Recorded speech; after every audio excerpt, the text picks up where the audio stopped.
이 영상은 스프링 프레임워크 기반의 입문 웹 개발자를 위한 jQuery 공부 영상입니다. 제가 간단하게 뷰를 이런 식으로 만들어 놨고요. JSP로 jQuery 파일을 다운받아서 연결을 시켜 놨고, 이번 영상에서 사용할 jq.js라는 자바스크립트 파일을 연결을 시켜 놨습니다.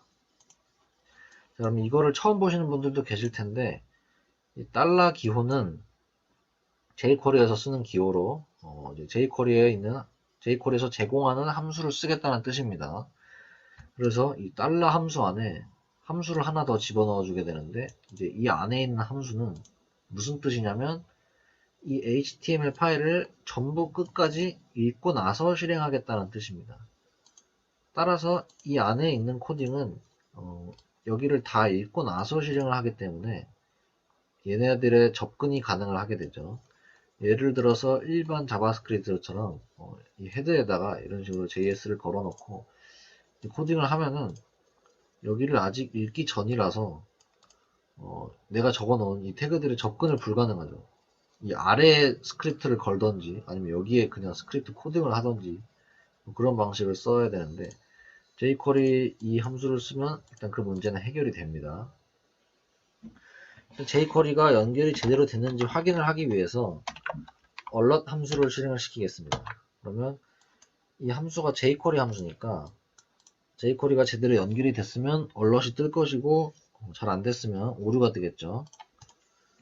그래서 이 alert이 뜨지 않으시는 분들은 뭐 오타가 있는지 아니면 뭐 잘못한 것이 있는지 확인을 해보시면 될 것 같아요.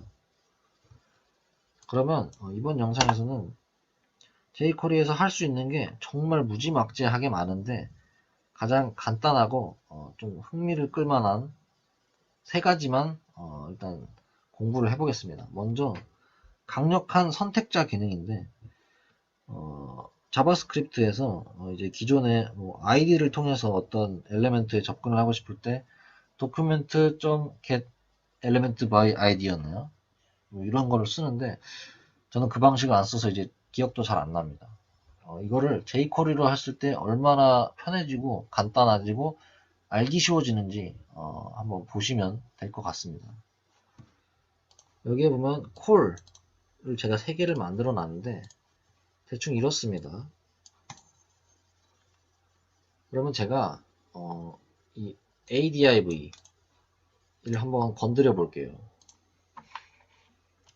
일단 jQuery 함수는 달러입니다. 그래서 달러 함수를 적어주고요.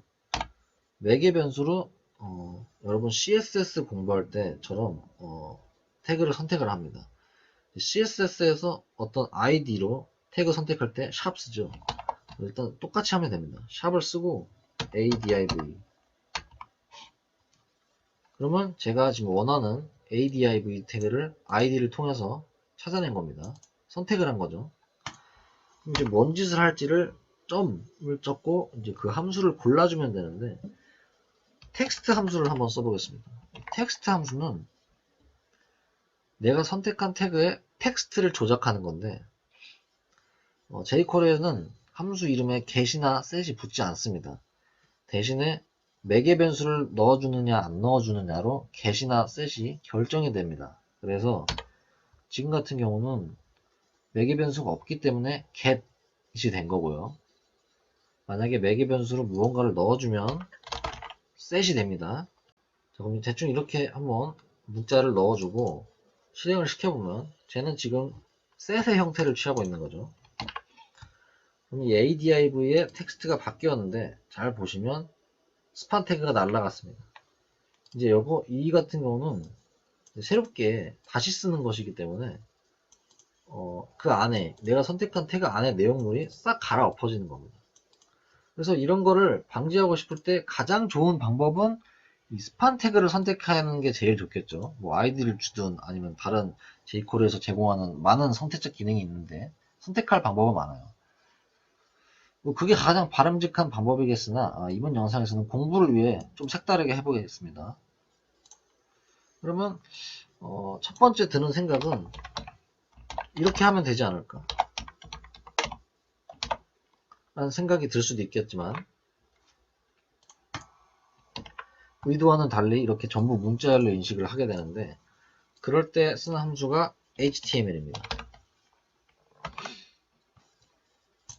html을 쓰게 되면 이 매개 변수로 주어진 문자열 중에 html 요소는 html로서 인식을 하고 코딩을 하게 됩니다. 실행을 하게 됩니다. 그래서 지금 같은 경우는 안에 스판이 잘 들어갔죠. 이제 이렇게 html 함수랑 텍스트 함수를 전문적으로 세분화 해놓음으로써 적재적소에 원하는 것을 사용을 하면 되겠죠. 이렇게 이제 set을 해봤죠 우리가. 그럼 이번엔 get을 해볼게요. 내가 선택한 태그의 내용을 얼럿창에 한번 띄워볼 것인데 이번에 매개 변수를 주지 않음으로써 얘를 get 함수로 바꿔버리면 이렇게 html을 가져와서 얼럿에 띄우게 되고 이렇게 get을 하게 되는 거죠. 방금 같은 경우는 html이라서 저 html 스판까지 전부 몽땅 긁어왔는데 텍스트로 바꿔주게 되면은 그 안에 포함되어 있는 html은 제외하고 이렇게 문자열만 가져오게 됩니다. 그럼 jQuery에서는 이 밖에도 이제 강력한 선택자 기능을 많이 제공하는데 그것은 구글링 해보시면 금방 나올 것이고, 그래서 두 번째 설명드릴 거는 이제 이벤트 함수입니다. 어떤 무언가를 했을 때 이제 어떤 함수를 실행시키는 이벤트 함수의 구조인데 지금 하는 내용을 기존 자바스크립트 코드로 쓴다면 얼마나 길어질지 어려워질지를 생각하면서 보시면 차이가 좀 극명하게 느껴지실 것 같습니다. 제가 여기 버튼을 만들어 놨는데 현재 이 버튼에는 아무런 이벤트가 안 달려 있습니다. 만약에 jQuery가 없으면 뭐 온클릭 기능을 쓴다든지 할 수 있겠죠. 지금 제가 아이디를 jqbtn이라고 줘봤는데 jQuery식으로 한번 해볼게요. 달러 함수를 쓰고요. 저 버튼에 접근을 합니다. 샵 jqbtn. 자, 그럼 제가 일단 원하는 태그 선택은 했습니다. 그 다음에 이벤트를 달아주고 싶은데 이제 어떤 조건, 그 이벤트를 실행시킬 조건을 정할 이제 함수를 골라주게 되는데 가장 많이 쓸 것은 아무래도 클릭이겠죠. 클릭됐을 때 jQuery에는 그 밖에도 뭐 호버, 마우스를 위로 올렸을 때 혹은 뭐 change, 그 안에 내용이 바뀌었을 때 이런 엄청나게 많은 조건 함수를 미리 제공을 하고 있으니 그것도 이제 흥미가 있으시면 따로 찾아보시면 될 것 같고, 이번 영상에서는 클릭 함수만을 통해서 한번 알아보겠습니다. 그래서 얘 같은 경우는 매개 변수로 또 이제 실행할 함수를 넣게 되겠죠. 그래서 이게 이벤트 함수의 기본적인 형식입니다. 여기다 얼럿을 띄워보면 이 클릭 함수가 잘 걸렸는지 확인을 할 수가 있겠죠. 한번 볼게요. 잘 걸렸습니다. jQuery식으로 간단하게 얼럿 함수를 걸어줬는데 이번에는 어떤 것을 해볼 거냐면 여기에 제가 인풋을 하나 만들어 놨습니다. 그 인풋이 바로 이건데 얘는 아이디는 없고 클래스만 있습니다. 그래서 제가 일부러 이번에는 클래스로 한번 찾아볼 건데 이제 저것도 마찬가지입니다. 일단 어떤 문자열을 담을 변수를 하나 만들어 놓고 걔 내용을 이제 jQuery로 담아줄 건데 샵을 하면 이제 아이디를 선택을 하게 된다고 아까 이제 말씀을 드렸고, 클래스를 접근할 때는 점을 쓰게 되겠죠.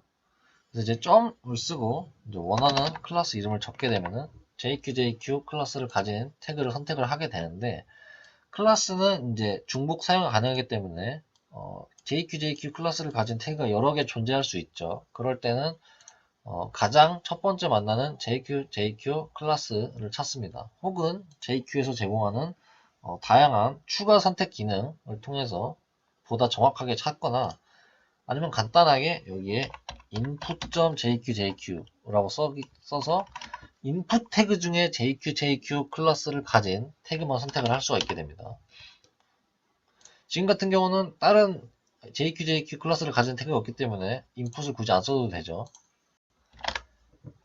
이 발이라고 하면 value의 줄임말입니다. 매개 변수를 정해주지 않았기 때문에 얘는 get이 된 겁니다. 그래서 저 input 태그 안에 있는 내가 적은 내용, value가 저 변수에 담기게 됐죠. 클릭을 했을 때. 그래서 그걸 담은 다음 그 내용을 경고창에 띄우는 그러한 클릭 함수를 제가 지금 달아주는 겁니다. 자, 일단 그냥 누르면 저기 아무것도 안 적혀 있으니까 아무것도 안 뜨고요. 뭔가를 적으면 네, 저 인풋 태그에 있는 밸류를 잘 가져와서 잘 이제 여기다가 해줬죠. 이런 식으로 이제 jQuery에서는 간편하게 이벤트 함수도 달아줄 수 있고 그 밖에 많은 이벤트 함수를 또 제공을 하는데 그것은 또 이제 구글링으로 찾아보시면 될 것 같고, 그리고 마지막으로 소개해드릴 jQuery의 정수라고도 할 수 있는 기능이 바로 AJAX 비동기 통신 기능인데요.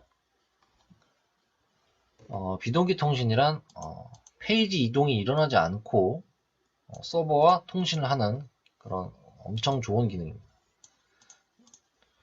일단 이제 설명을 드리면 일단 기본적인 형식은 이렇습니다. $.ajax 함수. 그러면 그 안에 중괄호를 쓰고 서버와 통신을 하게 될 통신 내용에 대해서 정의를 하게 되는데요. 먼저 요청 주소를 URL.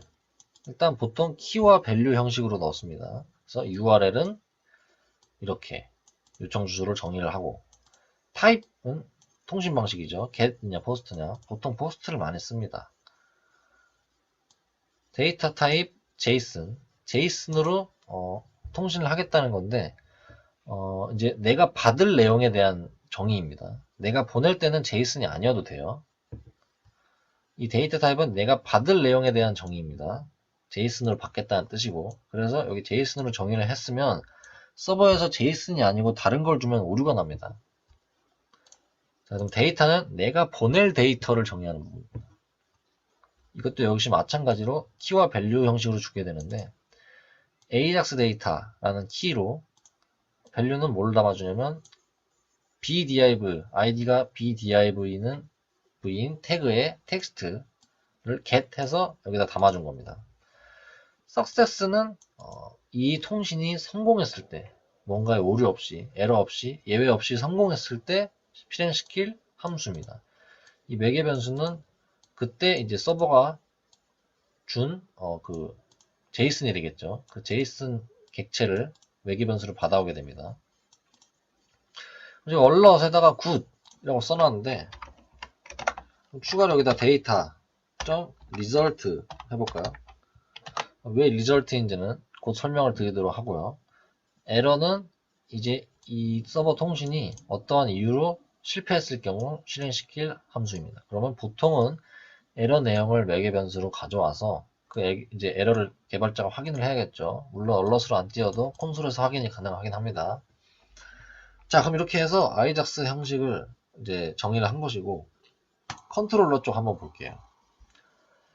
그럼 이제 이 AJAX에서 이렇게 정의한 요청 주소, 제가 CLS를 빼먹었습니다.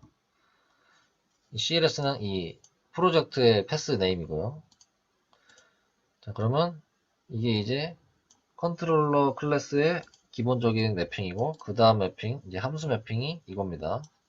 일치하죠? jq/jq.jq.cls.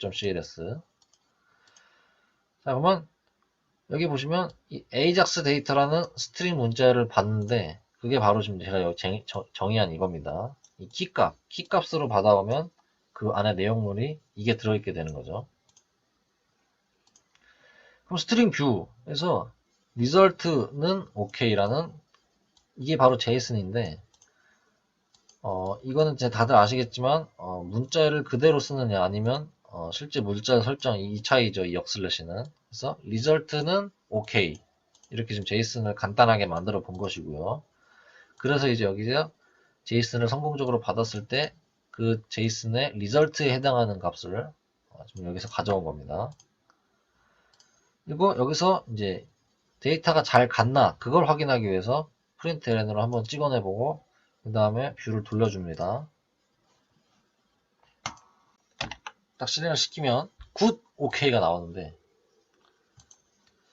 이게 지금 제가 새로 고침을 해서 조금 이제 애매하실 수 있는데, 이 비동기 통신이 진짜 좋은 점을 보여드리기 위해서는 역시 새로 고침보다는 클릭 함수로 보여드리는 게 더 좋을 것 같아서 클릭 함수를 한번 재등장 시켜 보겠습니다.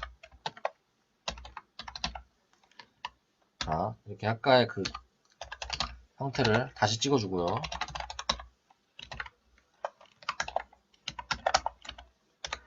자, 그러면 저 클릭 함수 안에 얘를 집어넣어 주게 되면, 자, 이걸 이제 해석하면 어떻게 되죠? 이 태그가 클릭했을 때 이 AJAX 비동기 통신을 한다. 이런 뜻이 되겠죠. 자, 그럼 세로 고침을 해보고요. 자, 그럼 여기서 이걸 누르면 지금 서버와 통신을 한 겁니다. 페이지 이동이 일어나지 않고. 이게 이제 비동기 통신의 제일 좋은 점이죠. 그래서 지금 보시면 call to, 이건 이제 줄바꿈 때문에 이렇게 띄어서 나오는 것이고요. 지금 제가 의도한 대로 모든 것이 잘 됐죠. 그럼 이제 여기서 성공했을 경우는 뭐 location.href는 제가 여기에 solve.cls라는 걸 미리 만들어 놨기 때문에 cls 다시 aq 다시 solve.cls 뭐 이런 식으로 해주면 굿 OK가 뜨고, 그 다음에 제가 준비한 다른 JSP로 좀 넘어오게 되죠. 그러면 통신은 비동기 통신으로 하고 페이지 이동만 이렇게 따로 하게 되는 이런 멋진 형식을 취할 수가 있게 됩니다.